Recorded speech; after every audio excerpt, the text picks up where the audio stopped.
Hello, hello, hello. Welcome to 2021 and the 10th edition of Lunch Hour. And we got a treat for you guys. This is a special edition with Chris Williamson, and we're going to be going deep behind the scenes, opening the kimono of what goes on with one of these annual reviews. So for those of you guys who are new to Lunch Hour, this is a conversation series where we explore the boundaries of high performance. My name is Chris Sparks. I'm the founder of The Forcing Function, and I am your little host for today in this expedition. So Forcing Function, we offer executive performance training where we teach executives how to multiply their output and perform at optimal levels. If you'd like to learn a little bit more about what we do, I encourage you to check out one of two places. First, we have our free peak performance workbook online available for free download. That's called Experiment Without Limits, 100 pages of what I do with my private clients. It'll take you step by step on how you can implement these habits, systems, processes into your own life, career, business. Highly recommend you check that out. We have our second cohort of team performance training. First was in September. This is cohort number 2.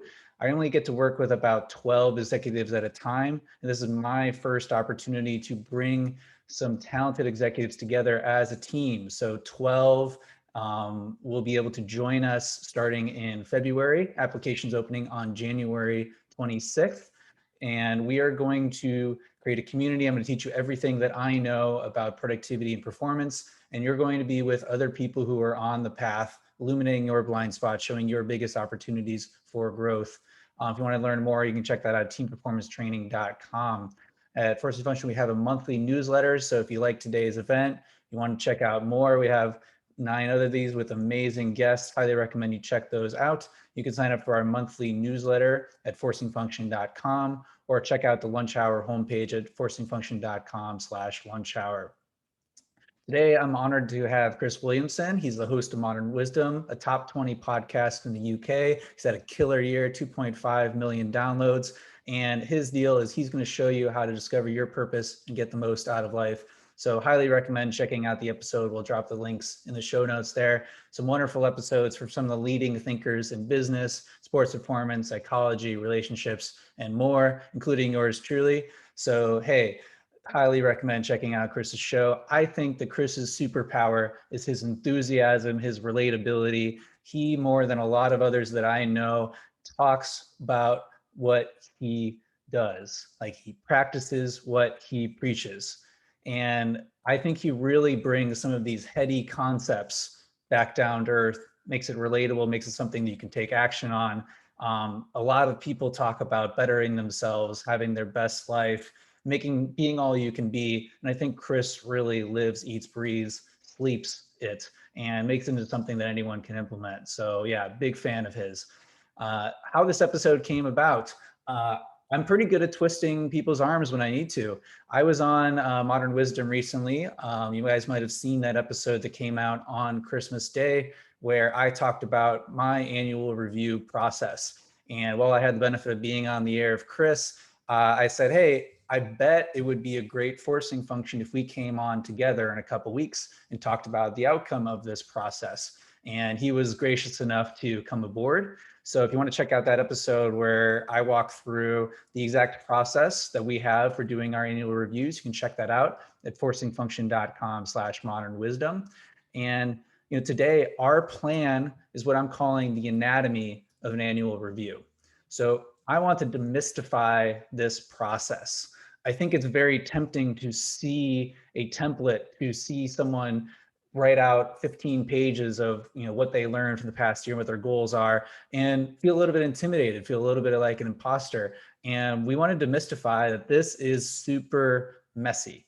Like, when in actuality, in behind the scenes, the template doesn't fully capture the type of process that you go through. It's uncomfortable, it's unclear, it's ambiguous. And we want to try to demystify that for you. And if we can show you how you can navigate that ambiguity, maybe we can inspire you to go a little bit deeper in your own reflection, or to set your sights a little bit higher for the next year, to give yourself permission to get all you can out of this wonderful exercise. So today's timeline, Chris and I are going to be having a little fireside chat for about 40 to 45 minutes. And we're going to be taking questions from you guys, live audience. via the Q&A function at the bottom. You can see the bottom bar there. So if you have a question, go ahead and use that Q&A function and I'll make sure it gets answered. And if you see a question that you're interested in hearing, I encourage you to upvote that question because I'm going to be asking the questions which you want to hear the most. Chat is open as always. If you have something you want to share with us, make sure to use the all attendees. And if you have to leave early, no worries. We're going to be going for about 75 minutes total. You can hop off and you'll get the recording and transcript on an email on Monday. All right, I think it's time to kick things off. What do you think, Chris? Welcome. Thanks for being here. Excited to dig in with you today. Thank you, mate. Pleasure to be here. It's nice to be on the other side of the microphone for once. I bet. We'll see if you still say that after let's finish taking my shots at you.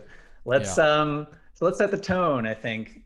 Talk up to me for you when you sit down for your annual review. What are you trying to accomplish? Why is this something that's important for you to do? I don't think I'm fantastically systematized with what I do.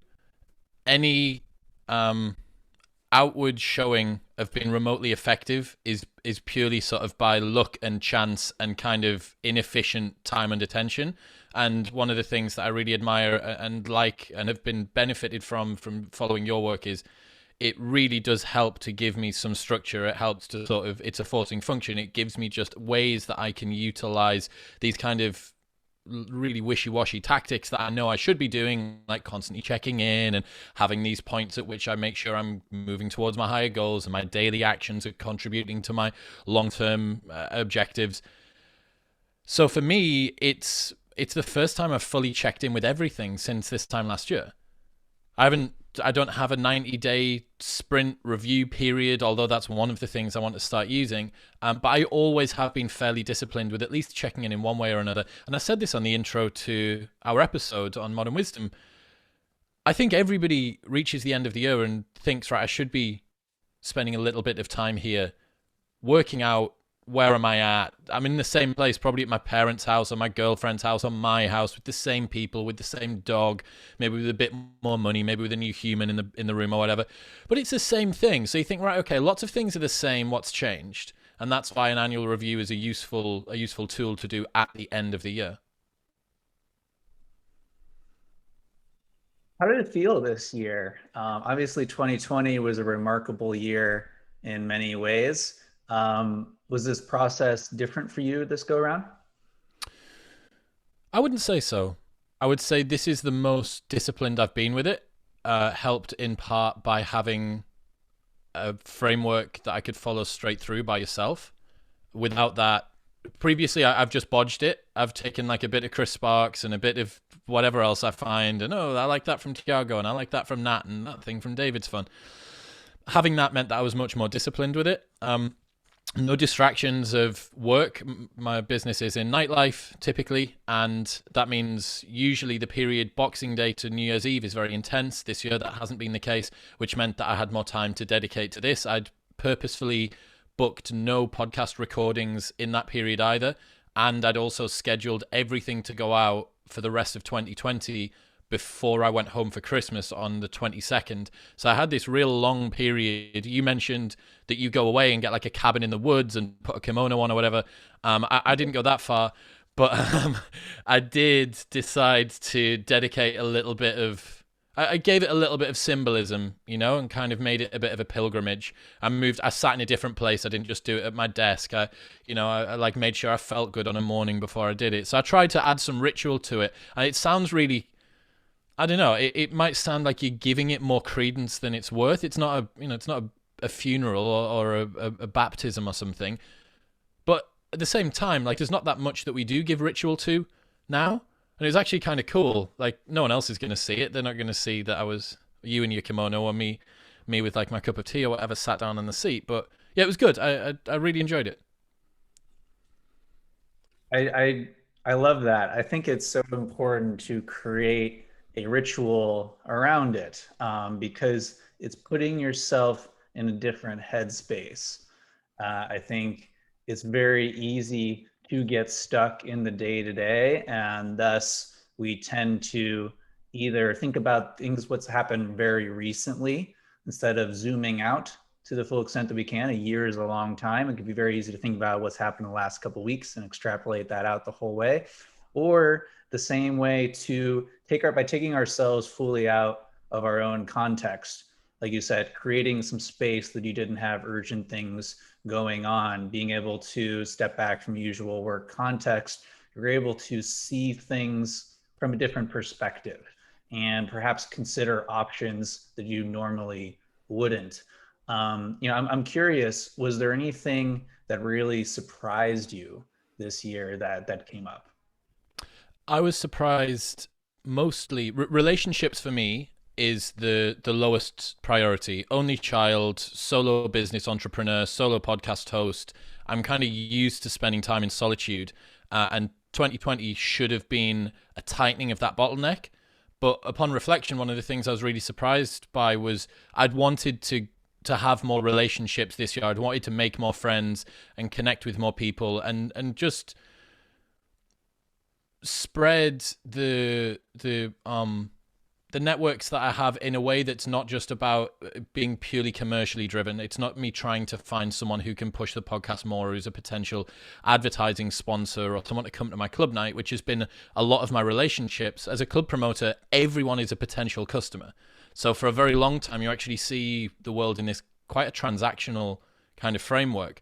And yeah, given that we haven't really been able to spend much time, there's obviously been an upper bound on the type of friendships I've been able to build, but deepening friendships with people like Michael Malice, Douglas Murray, Andrew Doyle, Ethan Suplee, yourself, David Perel and me have got on really well. George Mack and me went out to Dubai for a month. I got to go to Ibiza with my friend Ricky. I went to Athens for my birthday and spent it at the Stoa Poikile, which is where Stoicism was founded by Zeno of Citium, on my birthday.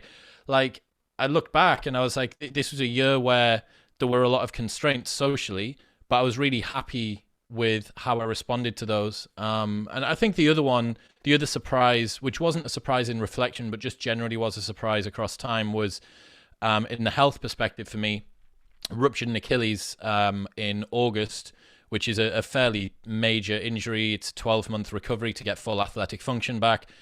And I wasn't, if you told me a year ago, you're going to rupture your Achilles, how do you think you'll deal with it? I probably wouldn't have been super confident. As someone who has catastrophic thoughts sometimes, as we all do, oh, one thing's gone bad, the world's going to end. Although at the moment it does feel a little bit like the world might end.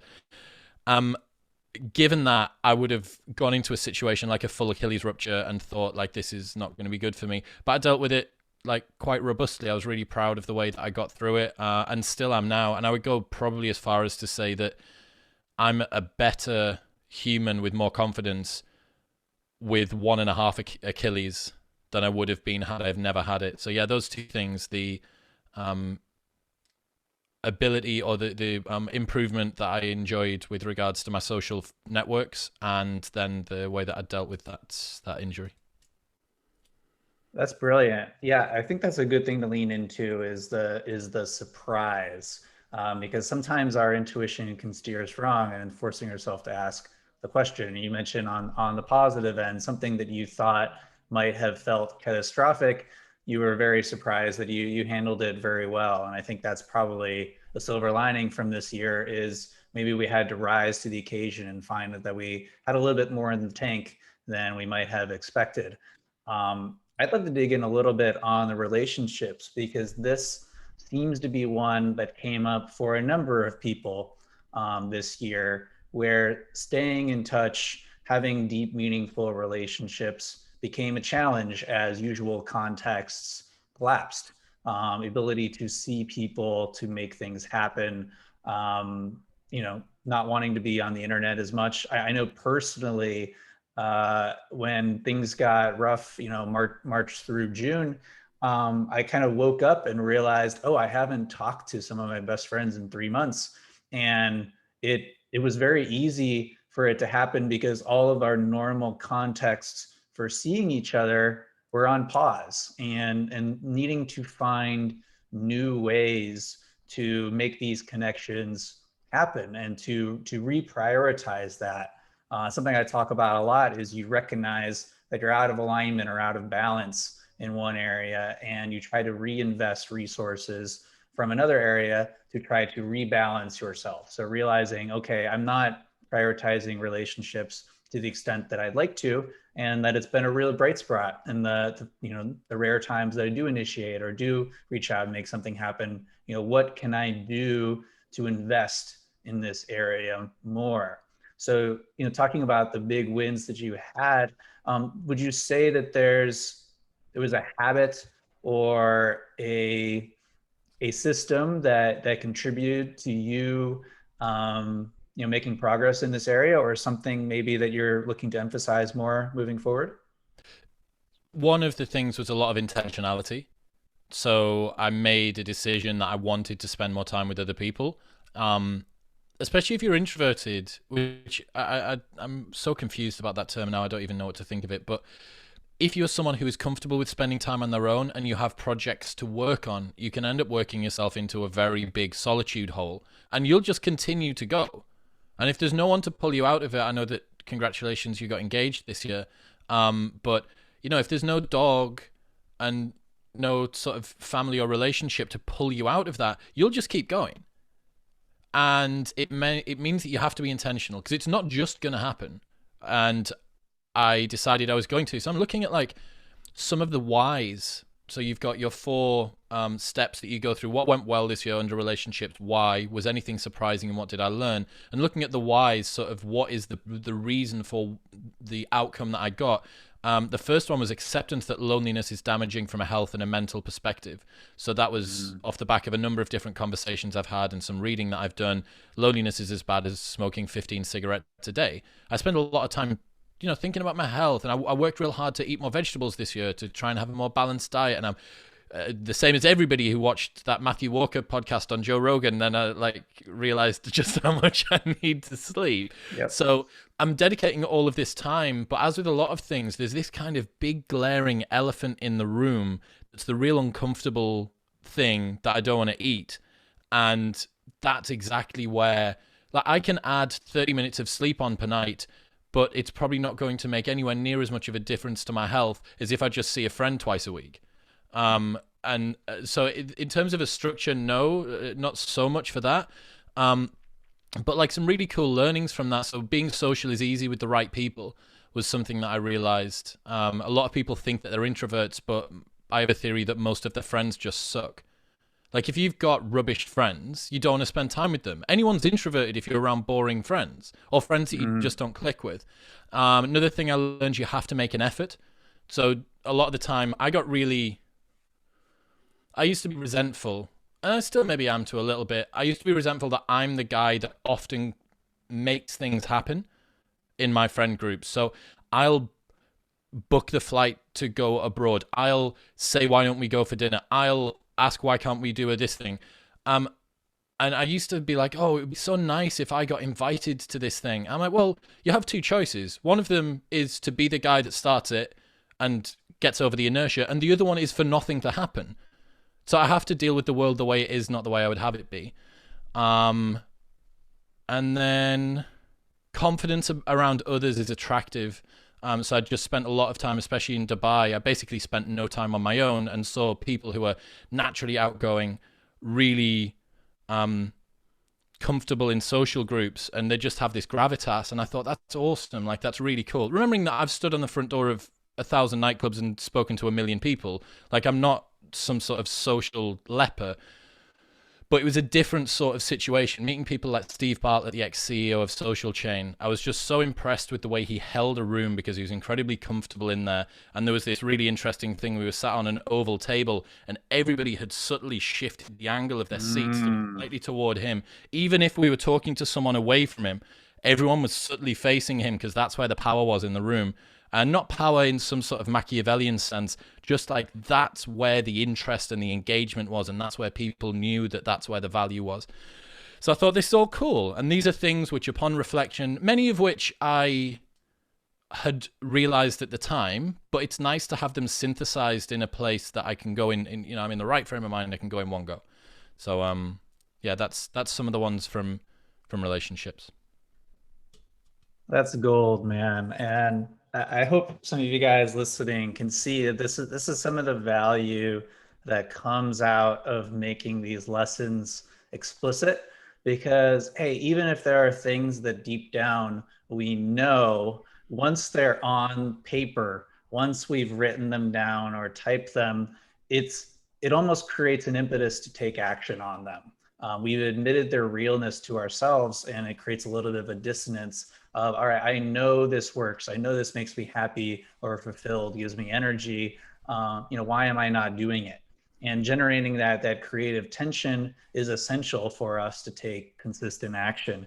A couple things that I really wanted to underline that you were talking about here. I think first, if this was the year of recognizing that mental health is just as important as physical health. I know for me, therapy was critical. That trying to integrate self-care into my life again was critical. I mean, harder without being able to do the normal things I would, like going to a sauna, getting a massage, needing to find other ways to recover and to treat that just as important as the sprinting. I think, as you said, that was feedback that I got from others in my life where, it's so easy to fall into this comparison culture of looking at the trajectories and the success of those around us and thinking, oh, for me, this is me speaking subconsciously. It's like, oh, I'm lazy. I need to be doing more. I need to be working harder. I need to be hustling more.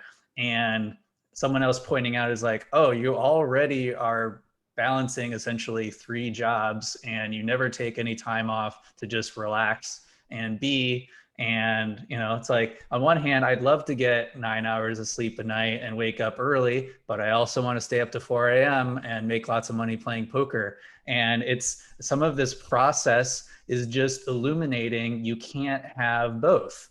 Like, you are implicitly saying that one is more important than the other. And I think this is a good process of forcing you to ask is like, are my actions in line with my values and my priorities? One of these things needs to give.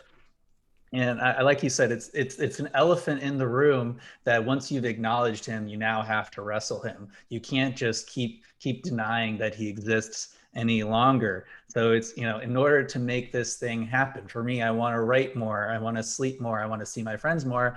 All right, something needs to go in order to make that happen. What is that? I can't just keep doing the same thing that I'm doing now and these other things. Like, one of these things has to give. I have to decide what's more important and then have my actions be in line with that.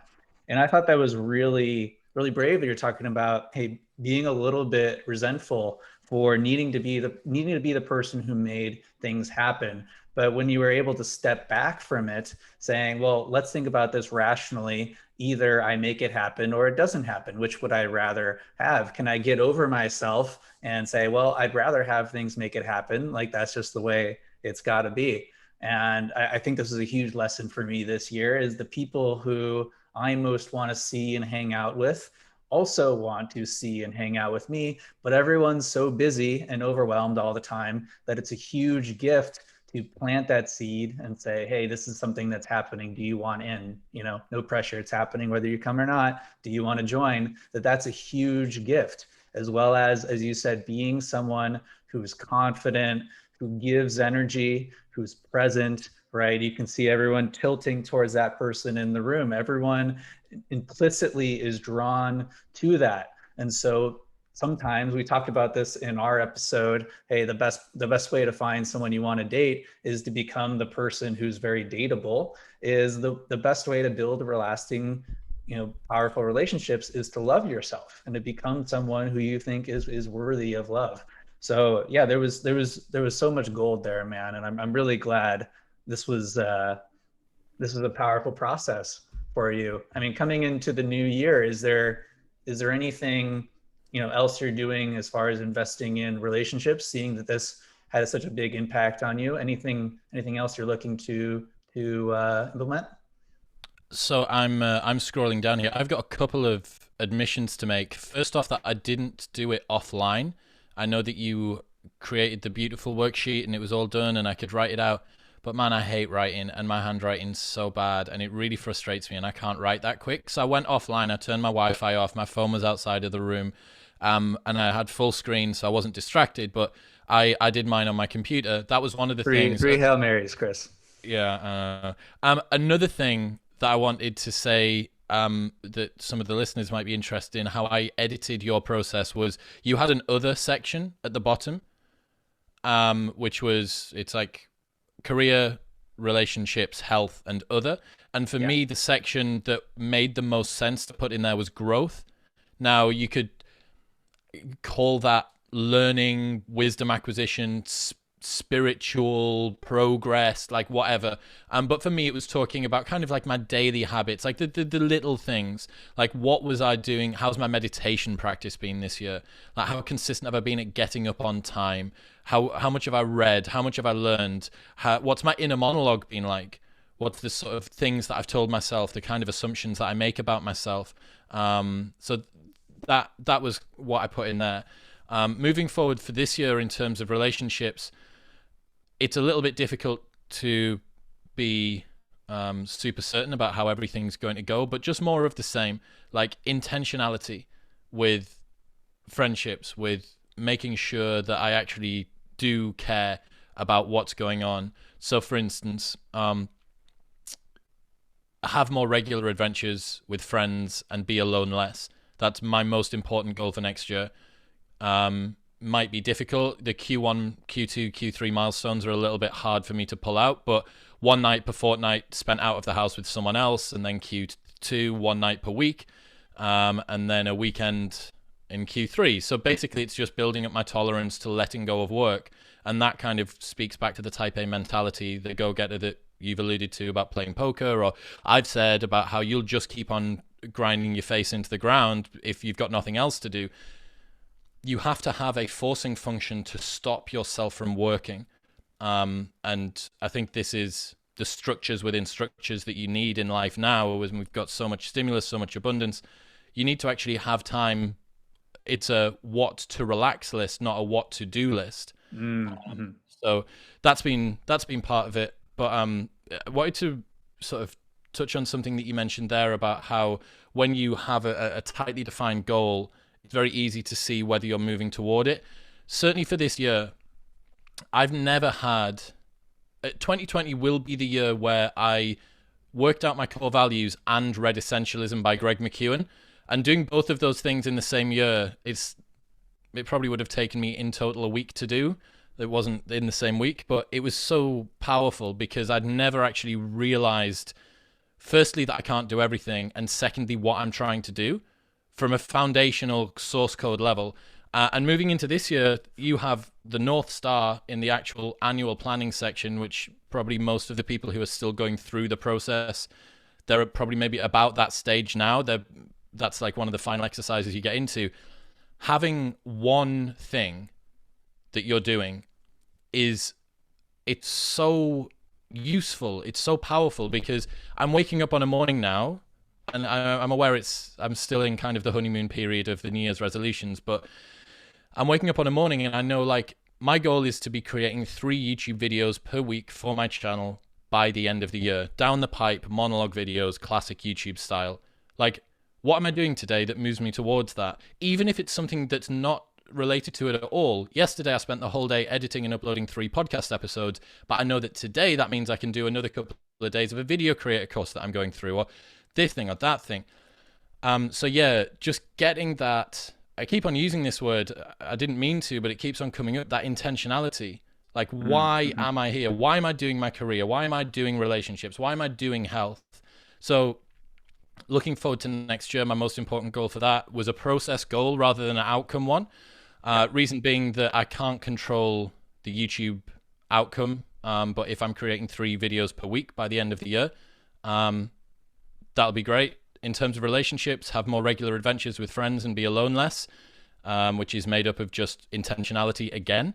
The easiest fitness or health goal, which is get my back and ankle to full fitness by the end of the year. And I've spoken to my coach and said, man, like, if by December my injuries are fixed, I will consider the year a win, like, no matter what happens. And then North Star for growth, reduce my phone use to 1 hour a day on average by the end of the year. So those were my four little goals, and that's it. Like, if all that this year did was get those things out of it, I'd like be like, yeah, That's a success. I keep on telling people that listen to the show, um, we're back in lockdown right in the UK, and the question that people need to ask themselves if they're struggling for direction is, what would have had to have happened by the end of lockdown for me to look back on lockdown and consider it a success? Mm. That's the question to ask. Oh man, I just feel like I'm in lockdown. I'm not really going anywhere. Okay, what would going somewhere look like?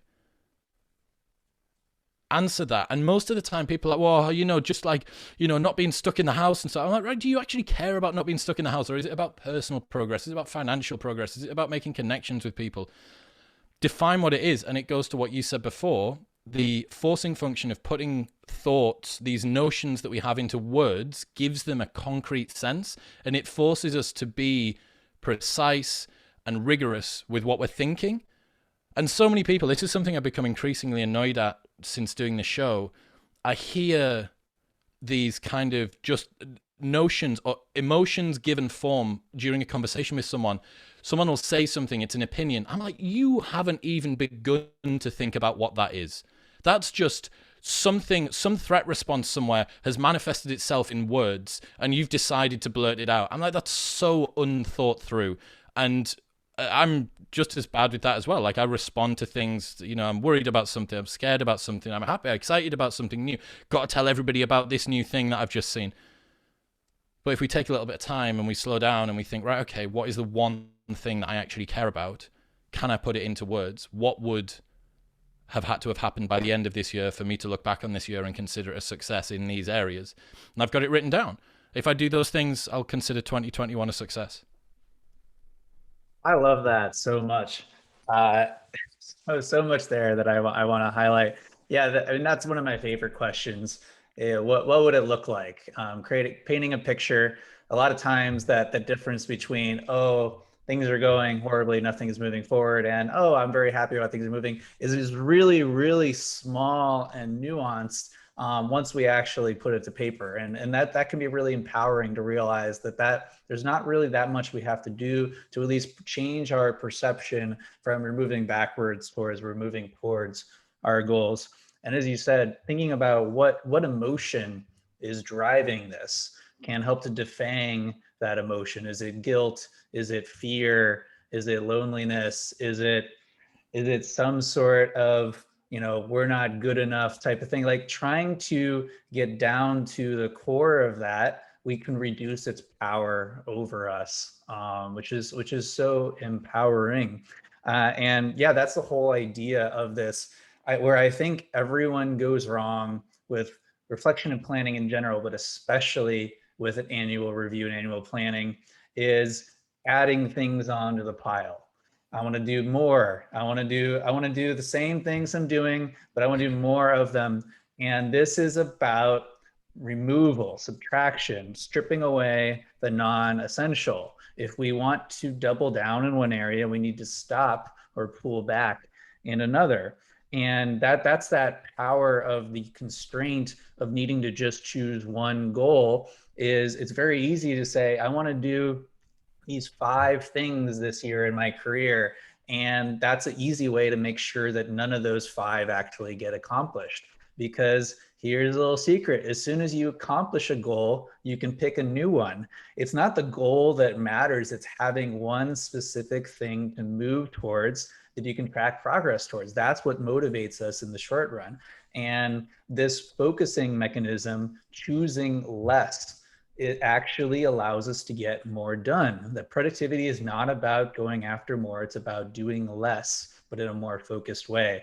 And so, yeah, I love that you summarized, hey, if I do these few things, one thing in every area, the year will be successful. And how empowering is that? Because it takes it from something that's a resolution, something that's aspirational, to, oh, this is totally achievable. I can see very clearly this being achieved. And that allows you to stick with it. And you talked about the core values exercise. I think this is something that I'm integrating as part of like the vision section for this year. Is I've found time and time again, as I have clients who struggle with decisions big and small, that every decision is deciding about what value is most important. that these kind of apples to oranges, should I pursue my side hustle full time or stay in my highly paying career? Should I stay where I am or move to a different city? Should I, keep dating a bunch of women, or should I optimize for trying to find the one? That all of these questions are questions about what we value the most. And so deciding what value is most important allows us to move forward with conviction. For me, I think it seems like we share a lot of our values, which doesn't surprise me. One of my favorite and most powerful and painful exercises that I do with a client is I have a big list of values. It's like 100 things, totally covers everything, and it's pick 10. Pick 10 things that you value the most, and that's pretty easy. So I going through, okay, leadership, okay, excellence, growth, family, and okay, all right, now cross the line through 5 of those. Now you have 5 things that you value. You can only do those, and you can see this is going, okay, now cross off another one, now cross off another one, now cross off another one. Now, what is the thing that you value the most in the world? For me, it was growth, followed by wisdom and adventure. And it's okay. So where in your life is it not obvious that you value the things the most? You say you value adventure. Are you really being adventurous? You say you value wisdom, maybe even modern wisdom. Are you going after that? How would your life look a little bit differently if that was your top value?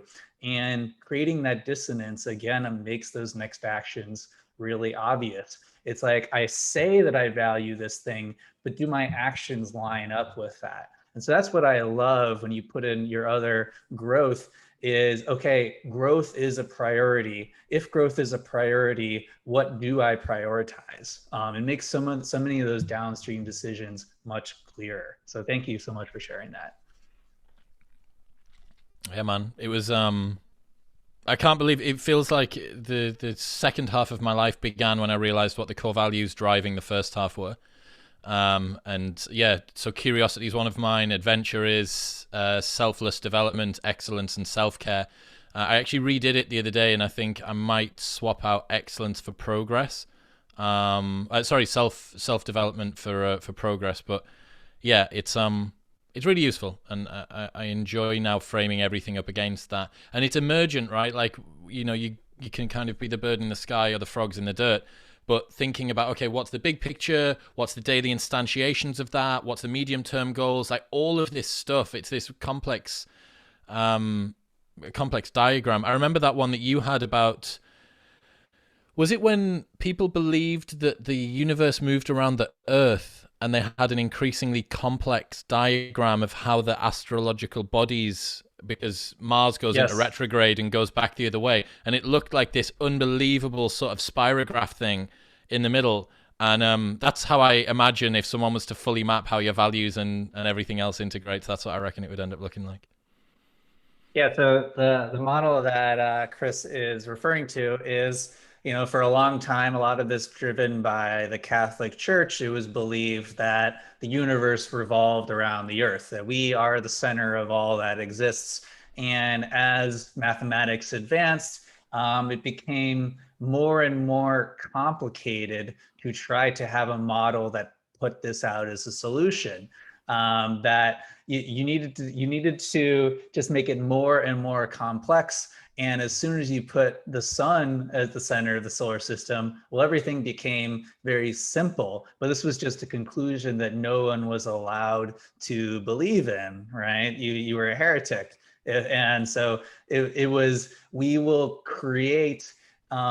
jump through millions of hoops in order to avoid asking these hard questions or come to the conclusions that we're not allowed to have. When things become much more simple, when we allow ourselves to value something that maybe is a little bit uncomfortable or a little bit different from where our identity has been tied to, sometimes simplicity is the ultimate sophistication, as they say. Let's kind of keep going as far as like your year to come. You started this process, and I want to continue.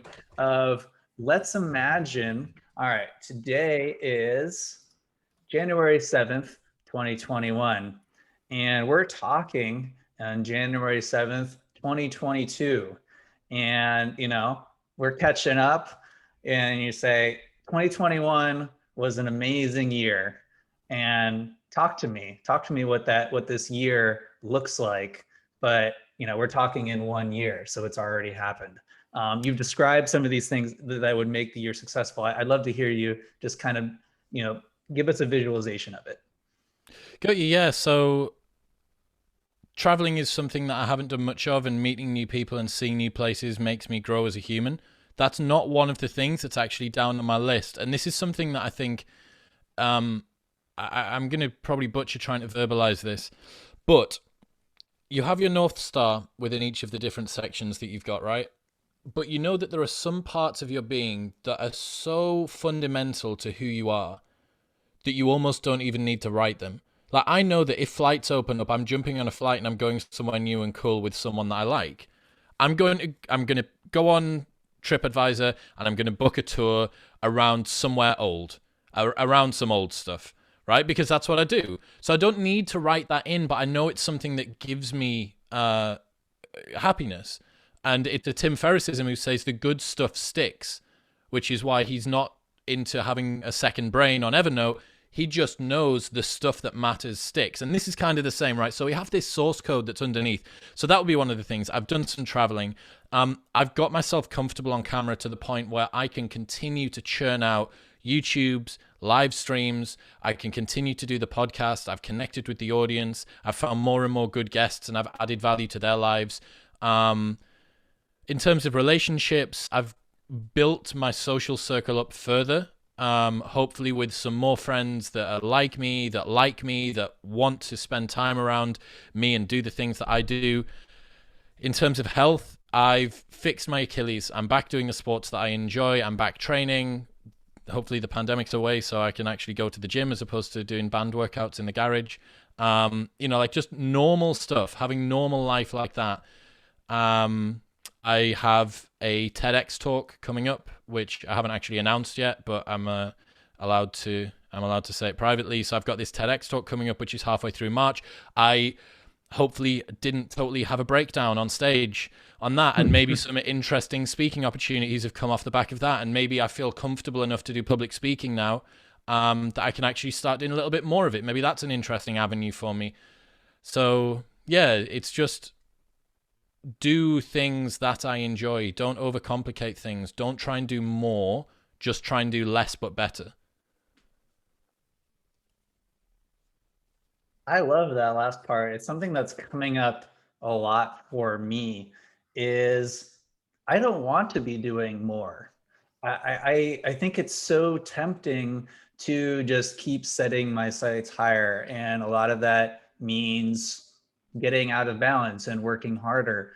And I've been starting to wonder, would it be okay to do less, but to enjoy it more, right? To enjoy the process, have my subjective experience of reality be a little bit more rich, right? To pull a little bit away, to be a little bit more present in every moment. Would it would be streaming upstream, swimming upstream culturally, because everyone only sees the output. You don't see that internal experience. But it's something I wonder, and that's something I've been thinking about how to reinforce via my habits and schedule and the people in my life, is how can I just enjoy it more? And I think that's a really cool question. Which something you said before that really stood out to me was, I think we have these, let's say, these beliefs that can't, these untested assumptions, these beliefs that can limit us. And you described that, hey, people say, oh, well, hanging out with people, it can be boring. It's work. You have to make small talk. But that, hey, if you're hanging out with the right people, it gives you energy. It doesn't take energy away. That maybe the question you're asking yourself is, do I have the right people in my friend circle, or who do I look forward to seeing? Where does time just completely where do I lose all sense of time? It flies by. Um, these are good questions to ask. What gives us energy and what takes away energy? How can we do more of the former and less of the latter? Last question for you before I hand things off to the Q&A. What do you think has given you the most energy this year? And how would you like to have more of that in the year to come? Satisfying my curiosity. I just get it. It just lights me up, man. Like when I find a concept that makes sense of something that I previously didn't understand, it gets me so. It just makes me feel fulfilled, and it just feels like I have meaning. Maybe that's me wanting to try and bring order to the inevitable chaos that is life. Maybe it's the underlying sort of never accepted academic that I once could have been, or whatever it might be. I have all of these different reasons for why it might be the case. But I read some evolutionary psychology and I find out about reciprocal altruism, or about pair bonding, or about how the dopaminergic system works, or whatever it is. And I'm like, wow, like that's a thing that's in me. It's something that's been at the forefront of my consciousness since I was born, and it's got a name, and I've just learned it. Like, it's just so sick. So obviously that's been facilitated by the podcast, and I definitely feel now, or I'm hoping now, that over the last 3 to 4 years of talking to some of the most interesting people on the internet, that hopefully I'll actually be able to start repackaging some of this stuff in a new and novel way. And if 2020 was about absorption and learning, maybe 2021 is about repackaging and distributing. So hopefully trying to actually put some of the things that I've spent time learning about into my own words and into a language that I know the audience that I have can understand and benefit from, and synthesizing it. An hour and a half podcast is great, but if you can, how can you strip that meat out? We're talking about essentialism a lot today and getting rid of the fluff. How can I get that into a 10-minute, 15-minute video on YouTube, which is going to reach 10x the people, and if they want to go and get Experiment Without Limits or Essentialism or whatever, like Ego is the Enemy, they can go get it, but it's the thin end of the wedge to get them in. So yeah, I think that's it. Satisfying your curiosity. Um, I think in a lot of ways that what we think of as intelligence is really just being really curious about the world, that you can always go deeper, that someone always has something to teach you. Every experience, no matter how difficult, always has something to teach you if you're willing to be curious and learn. And I know personally, whenever I get burned out or unmotivated, it's usually because I've let my curiosity lapse, that I'm just going through the motions. I've let myself lapse into this state of knowing, right? Knowing can be the enemy of learning and growth, because I don't have to pay attention. I already know everything that I need to know. Nothing is going to change my mind. There's nothing to see here. And that is a easy way to stagnate. And I think, as we're saying, people across from us can pick up on when we're enthusiastic and when we're just there out of some sort of feeling of obligation. So a lot of these values that we talked about, curiosity, growth, learning, presence, these are an ongoing practice, things that we can forget or that lapse, and the practice is coming back to them. You mentioned meditation. I love meditation as a metaphor, because the goal of meditation is not to clear your mind of thoughts. The goal of meditation is to realize how hopeless that exercise is, to realize that your mind has wandered and to gently bring it back. That's the mental push-up. And I think if you guys take one thing away from some of the wisdom that Chris has dropped today, it's that this is an ongoing practice. So thinking about, what do you want to come back to in the new year? I think now is a great time to hand things off to the Q&A. So I'm going to go in order of what's been voted first. If you guys do have any other questions, feel free to drop that in the Q&A at the bottom. So Nathan asks, sometimes it makes sense to choose an outcome-oriented goal when you see the question, what's your North Star? But would you recommend choosing an outcome-oriented goal despite knowing that the process required is actually just as more important? I mean, this is a question for you, man. But in my horribly uneducated opinion, I've played around with outcome goals a lot.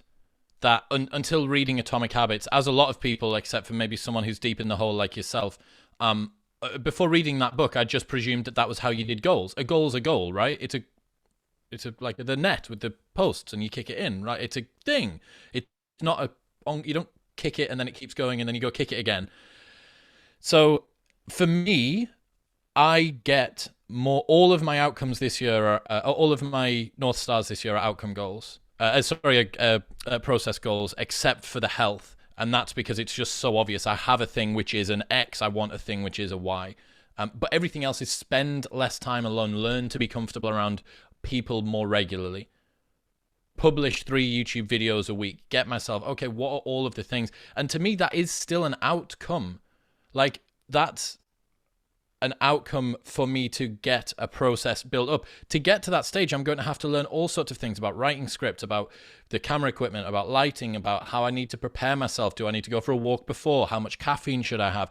All of that sort of stuff. That's still an outcome. And as a byproduct of it, it just seems like a more robust way to go. That being said, a big reason that I've gone for process goals rather than outcome goals is because I know that the outcome from that process will be what I want. So I may be being a little bit circular with myself here. A great goal would be to get 250,000 subs on the YouTube channel before the end of the year. I know the best way to get that is to publish as regularly and as consistently with as high a quality as possible. So if I just focus on the thing which is causing any potential success to occur, the success will take care of itself. So it can still be an outcome goal, I suppose. It's just a matter of terminology. Well, what about you? What are your thoughts on that? I think this is not an either or, but a both. That the outcome goal, you work backwards towards the process, as we were talking about. And the reason that it's important to have both, as you alluded to, an outcome goal often is greatly outside of your control, but there are things that you can do that are within your control that likely will lead towards the goal. And so by tracking your inputs, you can see, hey, am I putting in the requisite effort, right? It would, just to use your example, if you thought it would take publishing 3 videos per week to get you to that subscriber count, and you saw you were only putting out 1 video per week, well, it'd be pretty obvious what needed to change. It's like, all right, well, I haven't prioritized this to the extent that I thought I needed to.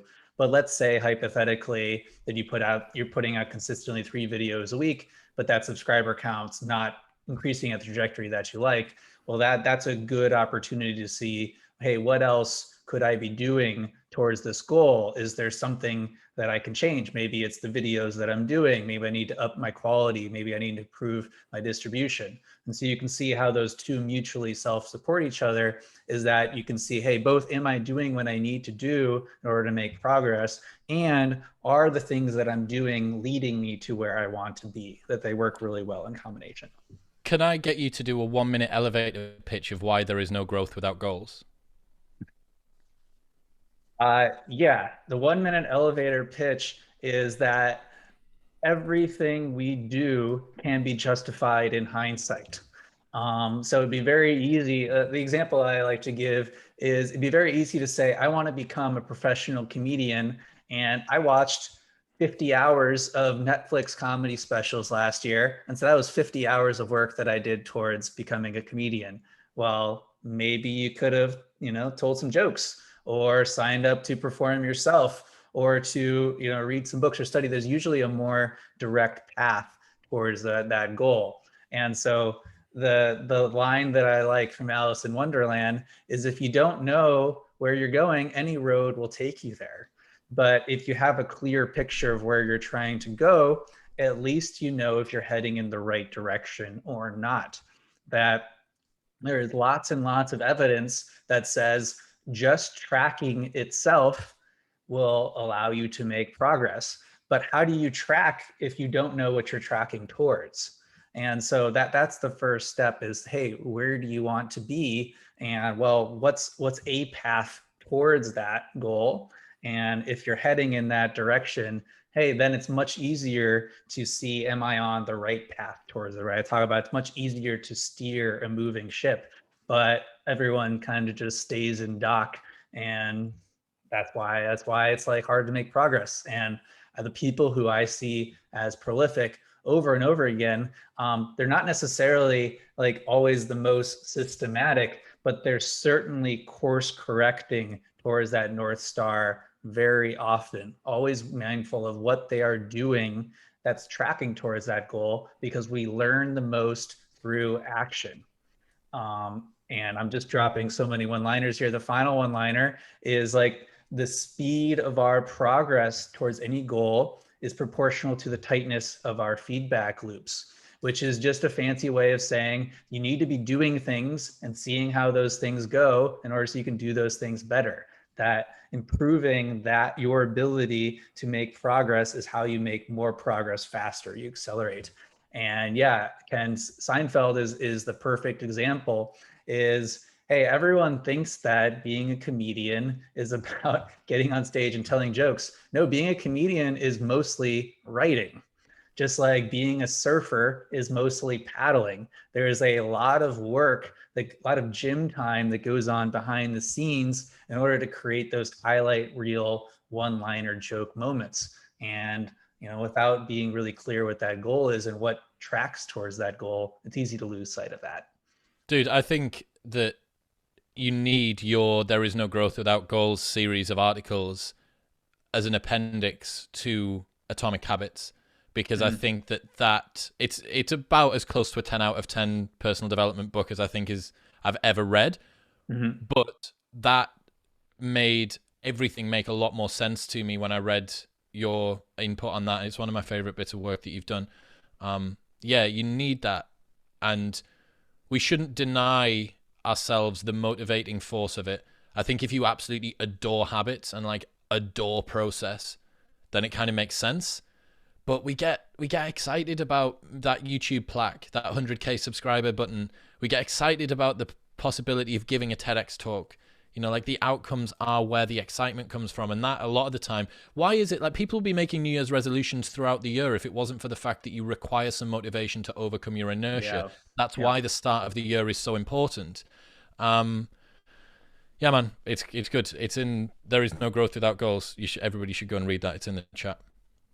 And tapping into excitement. I think a good goal should feel really exciting, that just the prospect of moving towards it kind of gets you a little bit both nervous and afraid, but also, wow, that would be incredible. That's a sign of a really good goal. Because I think the biggest constraint a lot of us have is having a really good reason to get out of bed in the morning, especially if you don't need to. And so having something that you're moving towards, something that's worth putting in the sweat, the tears, the struggle, because it's worth it. And choosing something that is big enough, ambitious enough, important enough to be worth working at, because it's going to be work. And that's why a lot of New Year's resolutions fail is, everyone wants to be a rock star. No one wants to travel around the country in a crappy van for a few years, playing 5-person shows and eating pizza and drinking beer. Everyone wants to have a six-pack. No one wants to eat chicken breast and broccoli for a couple of years, right? That's like, you need to reconcile, if this is what I want, this is what it takes to get there. And if it's exciting enough, that cost is worth it. And it feels good paying it because it's leading to you somewhere that you want to be. Awesome, man. Awesome. All right. Next question comes in from Fernando. So, Chris, what would you do knowing what you knew now if you were starting off again from scratch? I think this is something that you've told me, that in a lot of ways you're speaking to a younger version of yourself.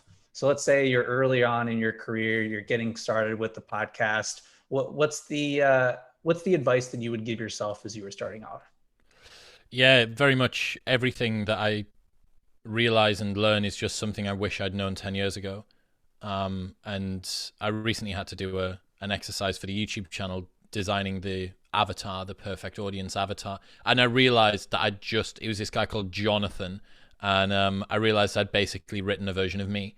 So going back, I don't know, man, it's hard because where I was 10 years ago, there wasn't the same facility that there is now. If it was me giving advice to me in the now, but I was 10 years younger with all of the knowledge that I have now, it would certainly be to realize the power of leverage. And I've noticed there's something to do with Naval on the next question. But the power of leverage, looking at how I can scale things, one of the things that I absolutely detest about my business, my normal business running club nights, is it's so unscalable. There's no leverage there at all. Like, just because I'm the biggest club promoter in Newcastle doesn't mean that I can go to Manchester and do the same thing. It doesn't mean I can go to London. In fact, as soon as I go there, all of the skills I've got and all of the resources and assets I've got essentially mean nothing because they're so geographically tied. It's all about who you know, and who you know is inherently left as soon as you go somewhere else. And there's only an upper bound on 7 days a week, 1 million people that live in this city.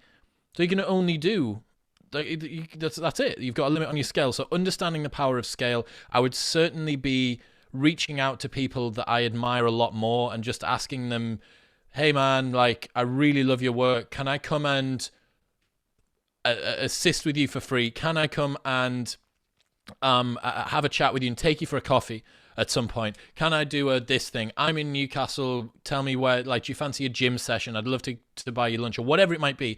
Like, I'd do that more because some of the best things that I've like ended up doing come out of this. My relationship with you came out of the back that Nat Eliason mentioned just in a passing comment that there's only like 2 people on the internet he respects for personal development, and you're one of them. And I was like, I'm going to reach out to that guy. And then that was it. So I'm just like, why not? Like, that definitely, the asymmetry that you have by reaching out to people, understanding leverage, which I guess that's like a social kind of leverage. Realizing that there is no such thing as not drilling a habit as well.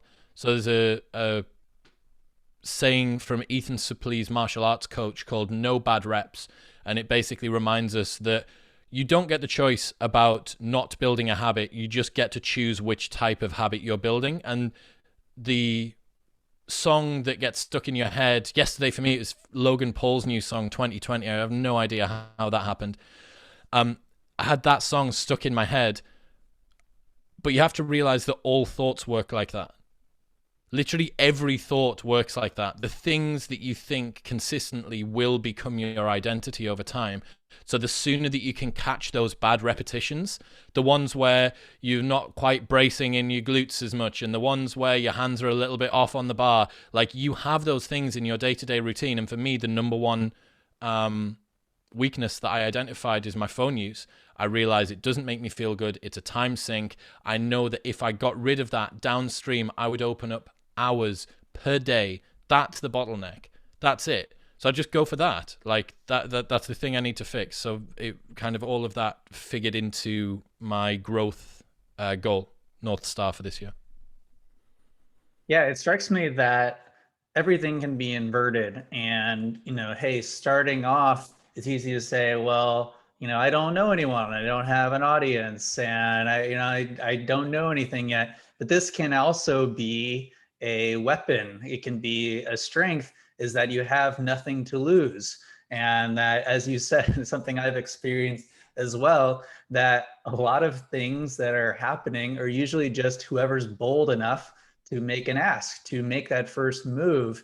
That people love feeling like they're smart and helpful. So if you come in with, hey, this is something I'm looking to do, I'm looking for help, do you have any advice? You'll be surprised how often and helpful people will be, because people genuinely like being helpful. But it takes making that first move, and it takes a willingness to be uncomfortable.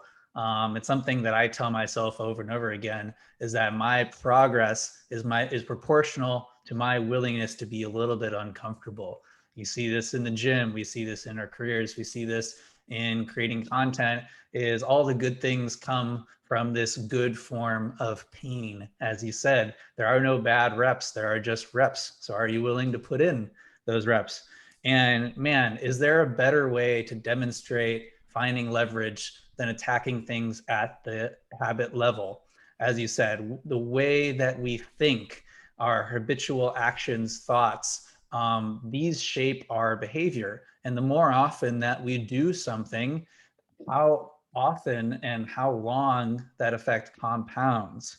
You mentioned phone use, right? If we can be slightly more intentional every time we look at our phone or touch it or pick it or open it up, that is going to be magnified. I mean, unfortunately for me and many others, dozens of times a day across likely our long, hopefully future lives, digital corporal realities. So looking for these sources of leverage, what are these things that we do over and over again? And so I like to try to train myself to get an awareness of what is my habitual reaction, or what is the first thing that I do if I feel, if I feel challenged or threatened. What's my response to that? Can I make that response a little bit more helpful? Can I introduce a little bit more intentionality between that gap of stimulus and response? So really great place to start. And hey, it can be a really good benefit to be starting off because you have fewer bad habits. It's a good place to start as far as putting in the right habits, because you have so much time to compound. Final question for you, Chris. Thank you so much for being here. This has been a wealth of wisdom, as I knew it was going to be. And so I really appreciate your willingness to be vulnerable, share what's going on with you, and to really kind of demystify this process. Our final question comes from Davis. Chris, how do you make sense of very high level philosophies and learnings to boil that down and make this actionable so you can practice what you preach? I think you're someone who's really good at this, but I know it's something that I personally do find challenging. Is you highlight this one liner, it's like, oh wow, that sounds amazing, but what do you do with that? Is there an example that comes to mind of something that you found from from Naval or from James Clear that seemed, oh, this is a really good principle? How did you go about putting that into practice?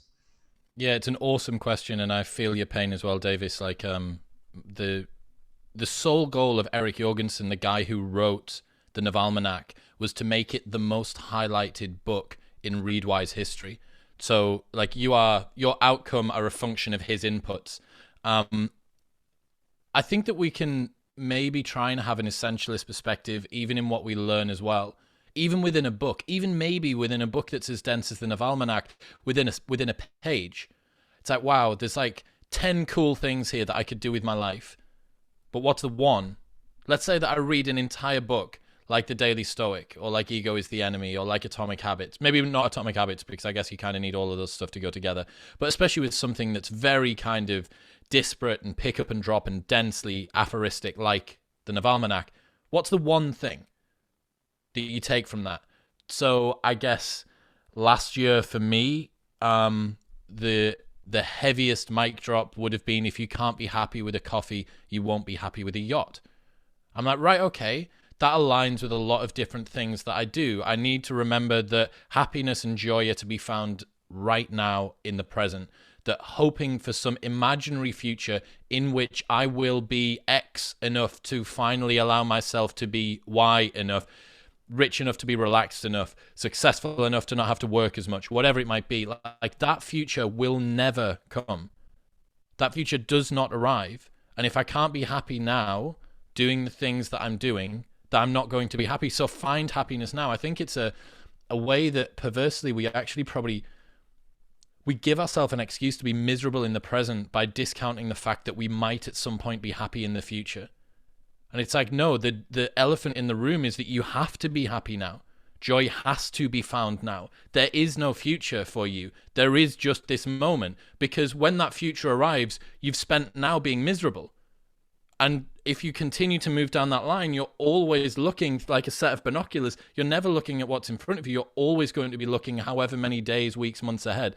So when it comes to dense books like that, not that they're not accessible, both of those books, The Daily Stoic's like the most accessible Stoic book in the world. You read a page a day. And the Navalmanach, just pick the thing that resonates with you. Like, think about what some of the words that have come up the most today have been: forcing function, intentionality, essentialism. In the world of 2021, I think that the power goes to the person, not who's able to get the most information, but to who's able to filter the most information. How can I get these vast numbers of inputs and hypernormal stimuli, and from all of that noise create just the essence of the signal that is right for me? So you read a book, consider it as, it's not noise, but consider it as noise. Okay, the bar for noise has been raised so high, it's the 99.9th percentile, everything's noise. What sneaks through? What is 0.01? Like, what is that?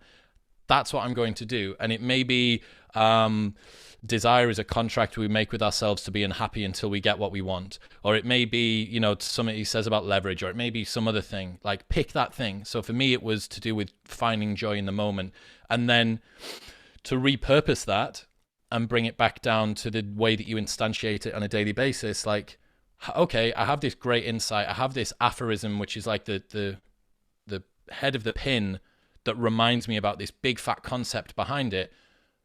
What's the thing that I can do that actually allows me to deliver that? Like, if that's the virus, what's the delivery mechanism for it? What's the needle that I can put that in with? So for me, something like, I have a to relax list now on an evening time. So I've got Brian Murarescu's book about how he thinks Christianity was started by psychedelics. And it's like, I don't need to think about it. I don't need to remember it. He's coming on the show in a few weeks, and I can just chill out, and I'm going to do that. And then I'm going to go for an evening walk, and my housemate's going to put some rugby on, and we're going to watch the rugby. And I'm like, right, that's a thing. That's me finding joy in the present moment. Whereas if I didn't have, you can't be happy with a coffee, you won't be happy. If you can't be happy with a book about psychedelics being the origin of Christianity, you won't be happy with a yacht. I wouldn't have bothered about that. I'd have just been like, all right, I finished with Chris, what's next? Let's do more work. It's like, no, like, let's find some joy right now. So yeah, just raise the bar, pick a thing, stick to the thing. Maybe it'll change. Go back to the book. We pick something else and we move on. And over time, you can actually compound. If you gave yourself an entire lifetime, you might be able to apply all of the stuff in the Navalmanach. But don't try and do it all at once. I'm just soaking that in. I think essentialism really has been a theme. It's very easy to get overwhelmed. How am I ever going to apply all this? But that there is so much opportunity in a single line, that if you pick the one and keep coming back to it, it'll have a transformative effect. That the reframing here is not, there is so much, but how wonderful is it that there is so much that I have to choose from, and the responsibility is, what am I going to put into practice? Chris, this has been wonderful as expected. Any last words, thoughts, anywhere you'd like to send people? No, man, just everyone needs to read more of your stuff. Every time I read your work, I end up having more clarity around what I'm doing with my life. So, I hope everyone has enjoys doing the review. Like, that's definitely one thing that I had to remind myself, that I'm doing this. I'm taking time away from the urgent to get on with the important. I'm also taking time away from the regular to do the ritual. Like, it's about doing something that's really meaningful to me, because I'll remember this. When I go back to read this in a year's time, I'm going to really appreciate the fact that past Chris did this, and enjoying the process, sitting down and just getting it done, like dedicating 2.5 hours one day, 2.5 hours the next day.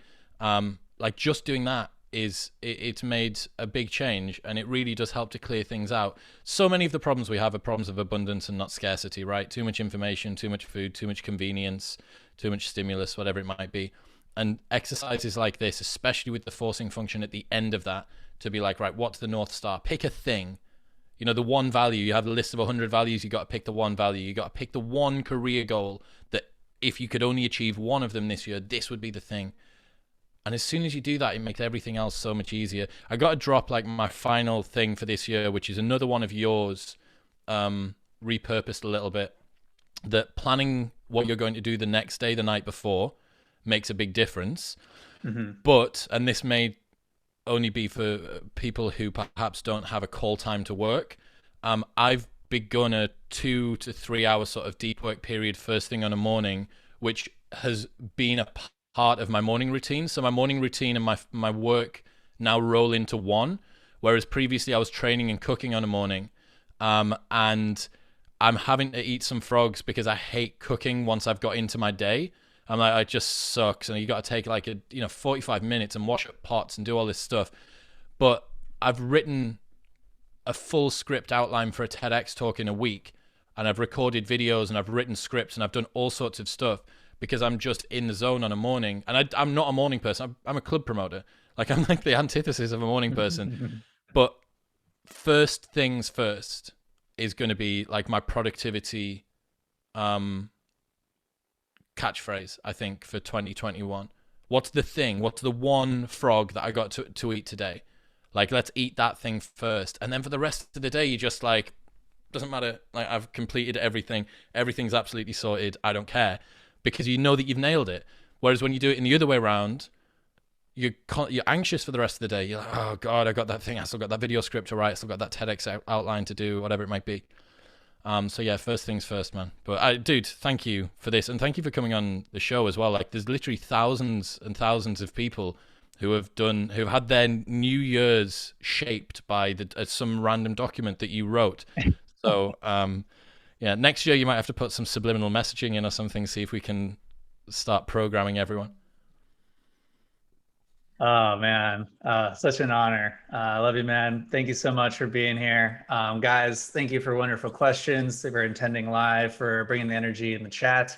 We're going to be sending out this recording on Monday. If you're listening on YouTube, highly recommend subscribing to the Forcing Function newsletter, forcingfunction.com. We're going to be increasing these events to twice a month. So that's the best way to stay in the loop as far as who's coming on the show next. We're going to be talking about and getting an opportunity to dive deep on some of these fun topics. Thanks, guys, for being here. See you guys in a couple weeks.